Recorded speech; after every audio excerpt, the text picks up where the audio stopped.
What? Om Durga Lakshmi Saraswatiye Namaha.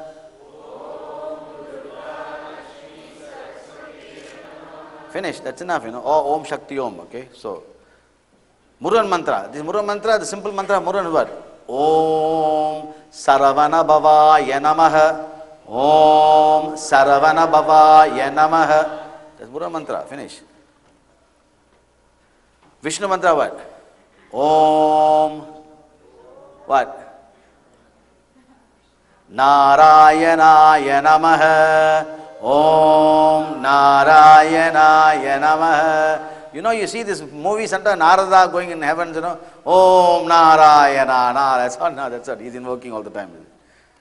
Shiva mantra. Om Namah Shivaya, Shivaya Nama Om. Om Namah Shivaya, Shivaya Nama Om. And Gayatri is Gayatri. So, Hinduism gives you a lot of options, okay? Up to you to choose whatever you want, whatever makes you happy. Important thing is to be happy when you chant the mantra and feel one with God. Any mantra you're chanting, you don't feel oneness with God, then something wrong, you see. So make it comfortable. This I'll tell you later. I'll tell you about the story of how James Bond met the Hindu, and he met his match. I'll tell you about that. That's a separate great Vedic story, though. I tell you what is now, the guitar man who playing the guitar is waiting, to sing one song, I think. So let's have one song before we go into the heart of this whole thing.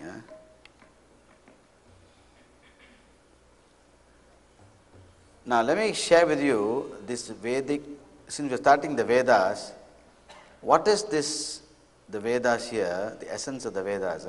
I call the Vedic Mahavakyas.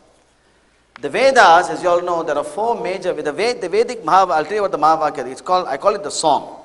You see, the great rishis of India, what they did, the entire Vedic Vedas, Upanishads, all in song form, All in song form, it's a mantra form, it's all songs. Why? Because songs people can remember, you see.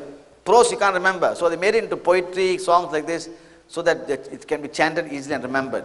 The same principle now that I'm going to use now for us in modern times to remember these mantras, these Mahavakyas. What is a Mahavakya? Firstly, let me start by saying here that the Vedas represent two things, Satya, truth, and Shakti, power. Two things now the Vedas represent, Satya, truth, and Shakti, power. Remember this, okay?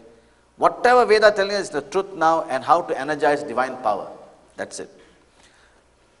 And the power of energy of truth. The four Vedas are the Rig Veda, Sama Veda, Yajur Veda, and Atharvana Veda. The four major Vedas.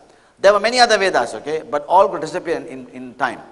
The one person, in fact, we don't know who are the authors of the Vedas. We don't know who are the great spiritual saints who, in fact, brought the Vedas to us. But the one person who didn't invent the Vedas, who didn't compose the Vedas, but he put in writing for us, and therefore till today it lasts, is who? Who?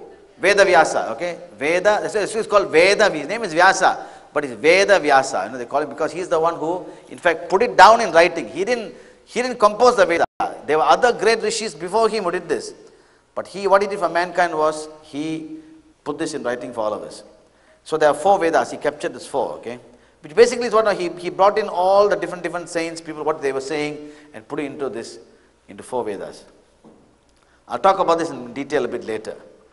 Now, every Veda has what is called a Mahavakya. Mahavakya means grand utterances, a great truth. That means every Veda, the Veda is a huge volume, thousands of verses.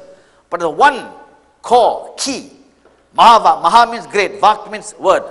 One great Vakya, one great word or one great sentence that tells us the essence of the Vedas. It tells us, basically it tells us what the nature of God or what you are, what is your nature. That's all. The Vedas actually, the wonderful thing is, the Vedas actually, later when I go in detail you will see, the Vedas actually tell us who we are, that's all. The Vedas' job is to tell us whom we are. Why and who we are, why we behave the way we behave, why we behave something funny, why we behave something not so funny, all explain the Vedas. In fact, I tell you, you look at the Vedas, incredible human nature is described in the Vedas. Why people do things. Later as we go to more advanced sessions. Hold on, where's my mic man, sound man? Alan?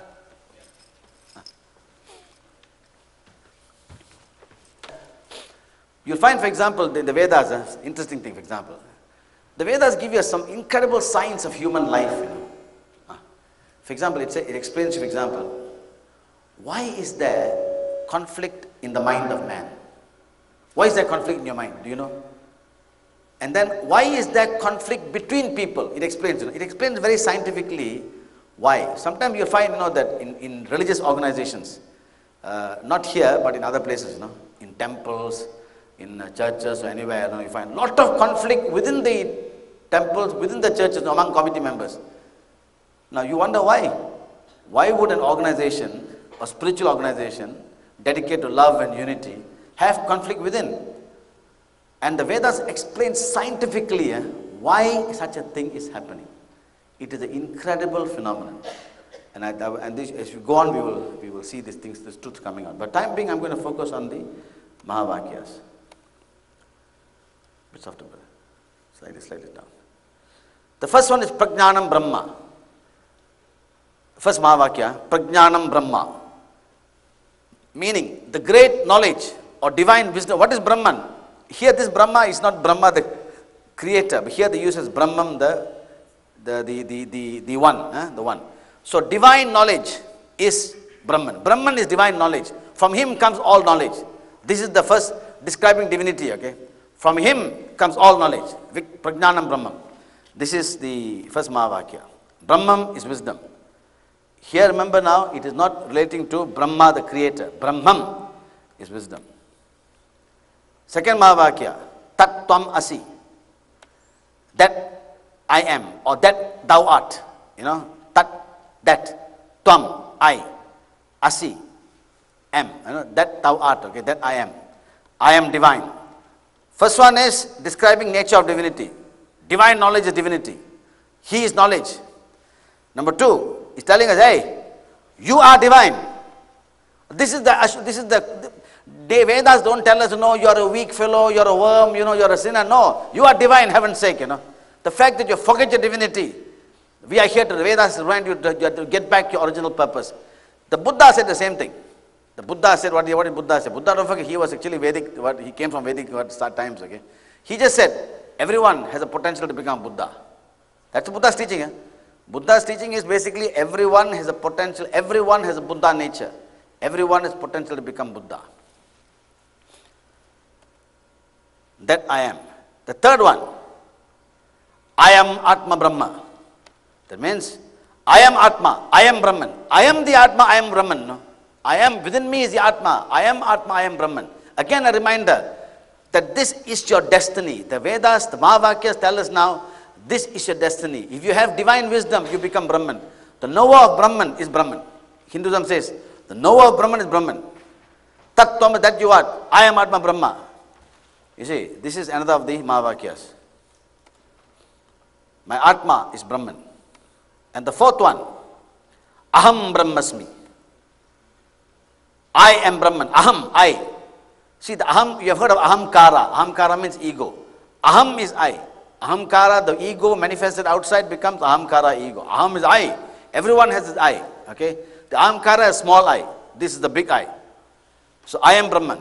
So again and again, imagine now the four Mahavakya, I mean the grand utterance of the Vedas is just to remind us again and again, you are divine. You are divine knowledge, you are divine, that is it. Keeps on hammering us now.